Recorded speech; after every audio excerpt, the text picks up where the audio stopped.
Здравствуйте! В эфире программа «Энергетика Якутии», отраслевые новости. С вами Татьяна Каракулова. И вот о чем мы сегодня расскажем в нашем выпуске. Паспорта готовности получены, к сезону пиковых нагрузок готовы. Инновационные опоры прослужат дольше. В Намском рейсе стали применять композитные материалы. Переписали всех, Якутскэнерго оказала поддержку всероссийской акции. Все предприятия Якутскэнерго получили паспорта готовности. Это главный документ, подтверждающий, что энергетики в полном объеме выполнили ремонтную программу. Подробности в нашем сюжете.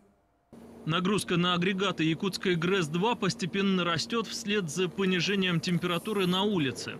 Ровный гул в машинном зале означает, что оборудование работает исправно. К сезону пиковых нагрузок его начали готовить еще весной и к осени довели до заводских параметров. На ГРЭС-2 провели в течение лета текущие ремонты всех газотурбинных установок. Кроме того, на обеих станциях были проведены ремонты пиковых водогрейных котлов. На сегодняшний день все газотурбинные установки ГРЭС-1, ГРЭС-2 участвуют в покрытии мощности. Похожая тщательная подготовка к зиме проведена на всех объектах Якутскэнерго. Министерство энергетики России выдает предприятию паспорт готовности. Документ подтверждает, что техника исправна, топливо завезено, персонал готов. Всего около 20 параметров. По электрической части нам было выполнено порядка 100 километров капитального ремонта электрических сетей по всей республике, всего класса напряжения.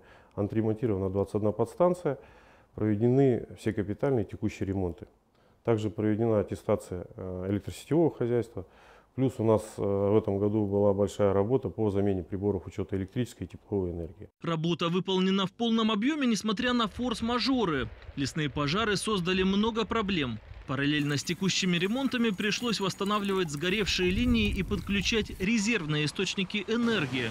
В то же время на арктической реке Яне недостаток воды грозил сорвать завоз топлива. По поставке дизельного топлива возникали некоторые проблемы по реке Яна, то есть наиболее проблемный участок по завозу. То есть в августе месяце вводились ограничения по осадке судов, но несмотря на это, после улучшения гидрологической обстановки на реке Яна все объемы были доставлены. В 2021 году у энергетиков Якутии появились новые потребители. Среди них недавно построенные микрорайоны, детские сады, школы. Чтобы их подключить, потребовалось 109 километров электрических сетей. Благодаря чему вместе с остальными жителями Якутии они одни из первых в стране вошли в новый отопительный сезон. Объекты Якутскэнерго посетил глава Росгидро Виктор Хмарин. Он осмотрел площадку строительства второй очереди ГРЭС-2, учебно-производственный центр и строящийся полигон. На совещании с руководителями дочерних обществ Якутскэнерго обсуждали итоги 9 месяцев и перспективы на будущее. Во второй день Виктор Хмарин принял участие в совещании у полпреда Юрия Трутнева. Было признано целесообразным обеспечить разработку механизма покрытия экономически обоснованных расходов Якутскэнерго. Тарифные решения будут способствовать выполнению необходимых ремонтов на электросетевых объектах компании. Также на совещании была обсуждена ситуация, сложившаяся в западном энергорайоне республики в связи с крайним маловодьем на реке Вилюй. Запасы гидроресурсов в Вилюйском водохранилище составляют 71% от нормы. 5 сотрудников Амгинского РЭС и села Эмисы спасли провалившийся под лед коров.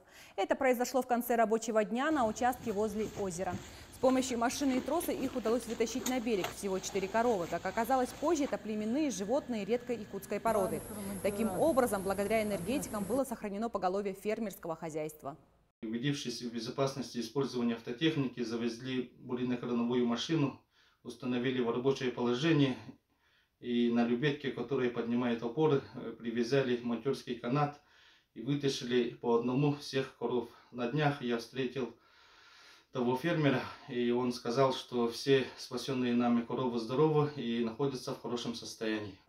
В Намском РЭС ведется установка инновационных опор с композитными приставками. Они прослужат дольше и устанавливать их легче, чем обычные бетонные. Подробности в нашем следующем видеосюжете. Даже когда мороз за минус 30, бригада Намского района электрических сетей работает слаженно.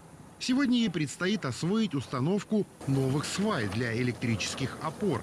Они выполнены из композитных материалов вместо привычных из бетона или дерева. Сама установка, она легче, 91 килограмм весит одна свая.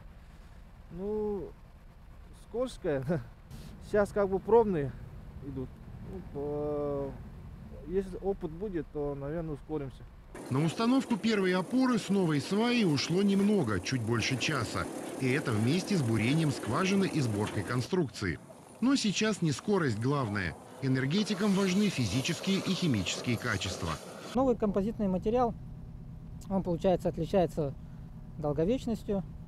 У него больший срок эксплуатации. В наших условиях он не подвержен загниванию и коррозии, получается. Композитные приставки превосходят традиционные материалы, к тому же они легче. Их проще доставить в отдаленные районы и можно установить без применения специальной техники. Пока энергетики закапывают в землю только сваи, а уже через год появятся первые в Якутии опоры целиком из нового материала. Мы в 2018 году установили в Покровском РЭС композитные траверсы, а в следующем году мы уже планируем установить 3 опоры для всех классов передач, линий электропередач классов напряжения 6 киловольт, 35 и 110. Первые 15 опор с многокомпонентными приставками энергетики устанавливают в селе Хамагата Намского района. Работа идет в рамках капитального ремонта линий электропередачи. Специалисты уверены, что благодаря таким композитам надежность электроснабжения значительно повысится. Преимущество электронной квитанции оценили более 99 тысяч якутян. Поэтому Якутскэнергосбыт предлагает всем остальным клиентам последовать их примеру и перейти на электронные платежные документы. Электронная квитанция – это точная копия бумажной, но она имеет ряд преимуществ. Действительно, это очень удобно, когда вам ежемесячно в первых числах приходит на электронную почту квитанция, и вы сразу же можете сделать онлайн-платеж. Вы не забудете об этом платеже, вы не станете должником, потому что, открывая вашу почту, вы всегда будете видеть электронную квитанцию. Ну и кроме этого, она всегда под рукой, вы ее никогда не потеряете. Сотрудники Якутскэнерго приняли активное участие во всероссийской переписи населения. Представители Сахастата организовали выездные пункты на всех энергетических предприятиях. Переписчики отметили организованность энергетиков, которые сами заранее переписались через госуслуги. И на выездных пунктах им пришлось лишь подтвердить QR-код. Якутскэнерго подарила книги детям с нарушением зрения. Эти тактильные издания будут находиться в Республиканской библиотеке для слепых, специальной коррекционной школе-интернате и детском саду «Подснежник». В рамках акции были переданы 3 книги: «Сказка «Снежная королева», обучающие комплекты «Рождество» и «Путешествие в историю». Якутскэнерго участвует в этой акции уже 4-й раз. Эта литература позволяет маленьким детям познавать мир, активно развиваться с помощью своих замечательных педагогов. Специализированные комплекты для детей с нарушением зрения издаются с 2007 года в рамках программы корпоративной благотворительности ПАО «Росгидро». Эта работа ведется совместно с фондом «Иллюстрированные книжки для маленьких слепых детей». На сегодня у меня все новости. До встречи в следующем выпуске программы «Энергетика Якутии». Уже изучил с друзьями детскую площадку вдоль и поперек, и там стало скучно играть? И так хочется побегать по тем трубам с другой стороны дома? Не надо. Это не просто трубы, это теплотрасса. Она очень горячая. Ты можешь обжечься. Обжечься можно также паром, который исходит от теплотрасс. Играйся только там, где безопасно.